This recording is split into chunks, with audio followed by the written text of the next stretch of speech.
Hello friends and viewers, and welcome to my Flare character guide. My name is James, I'm a global player and I started playing Sword of Convallaria in September 2024. I'm a longtime strategy and turn-based RPG fan with the Fire Emblem series, Tactics Ogre, and Unicorn Overlord as some recent titles I enjoy. I'm a PvE focused player in Sword of Convallaria. I have no interest or knowledge of PvP. As a global player, I lack the technical knowledge and exposure to the Taiwan and China scenes. As a result, I'm subject to feedback and I'm open to being wrong.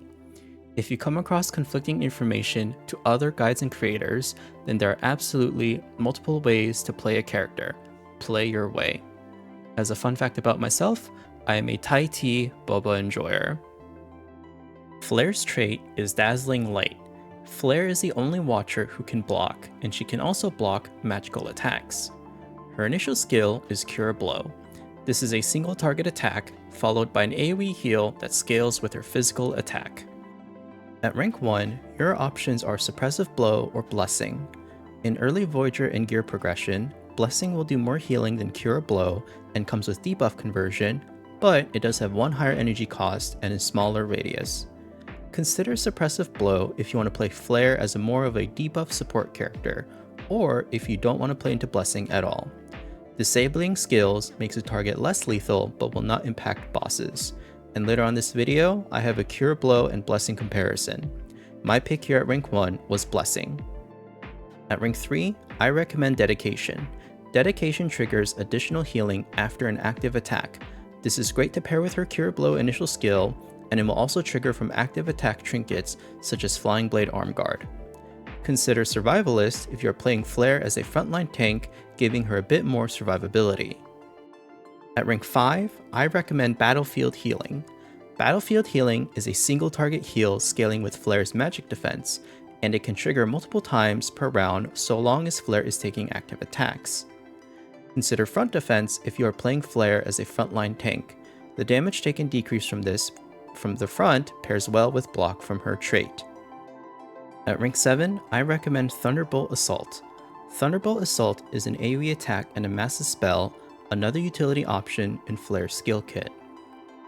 If you want Flare to primarily focus on spending her turns healing, consider Battle Flag of the Union. While it is a general aura, the attack increase scales with Cure Blow, and the defense increase scales with Battlefield Healing. However, this loses value when you use other Union leaders' auras. At rank 9, your options are Feverish Attack or Merciful Attack. If you're playing Flare as a tank or primarily with Cure Blow, consider Feverish Attack. If you're playing Flare primarily with Blessing, consider Merciful Attack. My pick here is Feverish Attack. I want to do a comparison of Cure Blow and Blessing. Cure Blow costs 2 energy, and the healing scales with Flare's physical attack. Both the damage and healing from this ability scales with her gear and benefits from attack buffs. Blessing costs 1 more energy and has a shorter radius than Cure Blow, and the healing scales with allies' HP. This means Blessing is not dependent on Flare's gear. Cure Blow has the additional benefit of triggering the Dedication passive, which heals 15% of allies' HP in the same radius as Blessing. Thus, for Cure Blow to net more healing in a single cast, 40% of Flare's physical attack needs to surpass 15% of others' HP.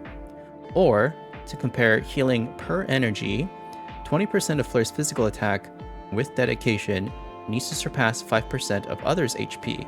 Don't forget that Cure Blow has a 1 tile radius advantage over Blessing as well. Blessing is more consistent in early progression as your gear is weaker. However, as Flare acquires better gear and attack buffs, and assuming Dedication is selected, Cure Blow should surpass Blessing in healing throughput while also providing some damage. Still, Blessing comes with the ability to dispel and convert 2 random debuffs into buffs, and nothing is stopping you from playing both Cure Blow and Blessing at the same time. For a healing build, your basic attack should be whatever you selected at rank 7. Select Cure Blow to play Flare as a hybrid between damage and healing, or select Blessing as a full dedicated healer. Your flexible skill slot can be another active skill or Battle Flag of the Union. For a tank build, consider Front Defense, Suppressive Blow, Survivalist, and Thunderbolt Assault. This build is focused more on tanking and providing debuff and CC support rather than healing.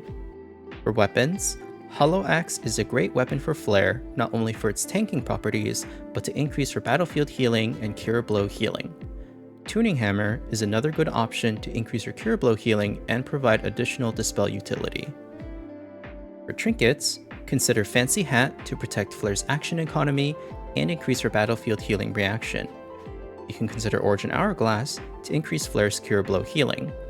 Not pictured here, Flying Blade Arm Guard or Roaring Flint can be used to trigger dedication, but other units may prefer these trinkets more. Any other trinkets you have that increase mitigation or provide external support can also all be considered for Flare. For Taros, I recommend Mercy of the High Priestess to increase healing. Consider Elegance of the Empress to dispel allies and convert debuffs into buffs. It's a great option as Flare's heals are AoE. Or look at Redemption of the Judgment to dispel enemies and inflict a judgment debuff to increase their damage taken. For Engravings, I recommend the Double Cup Resonance to increase healing and healing received. The attack and defense gains from Sword and Wand do give her a bit more offensive and defensive power. However, if your goal is to strictly increase her healing, then Double Cup will go farther than Sword and Wand will. To provide some composition and usage tips for Flare, Flare is a hybrid. She has the ability to take damage, and she has the ability to heal, but she may not perform as far as other units dedicated to one or the other. Still, sometimes her hybrid function may be just sufficient enough to net more overall damage in a team. Her ability to block magic attacks makes her well suited to tank magic damage enemies. Additionally, as a watcher with the ability to block melee attacks, that potentially helps her take damage against breakers better than defenders can. Flare is part of the Union and Fortitude categories. Consider building a team with Flare, incorporating her or another's Union leader's aura, or with Magnus's Fortitude aura. Gloria provides the Vow of Justice. This aura increases damage done and mitigates some damage taken from strikebacks. Flare may not benefit from this as much as other Union allies, but it is still stronger than a general Union leader's aura. Magnus's Blood and Steel helps make Flare more durable and leans into her tanking strengths. Simona and Flare herself have Battle Flag of the Union. I do recommend Gloria's or Magnus's leader's aura instead if possible, but if not, then as mentioned so far, Flare's aura can still benefit her throughput well.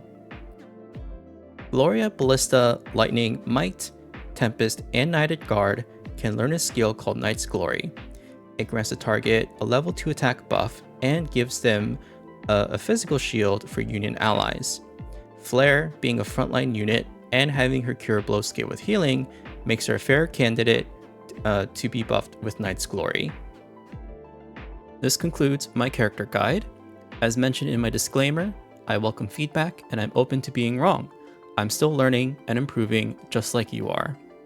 Once again, if you find conflicting information to other guides or content creators, then that means there are multiple ways to build a character and still achieve success. If you have any feedback for me, please feel welcome to comment below. I also have my various social media platforms on this slide here.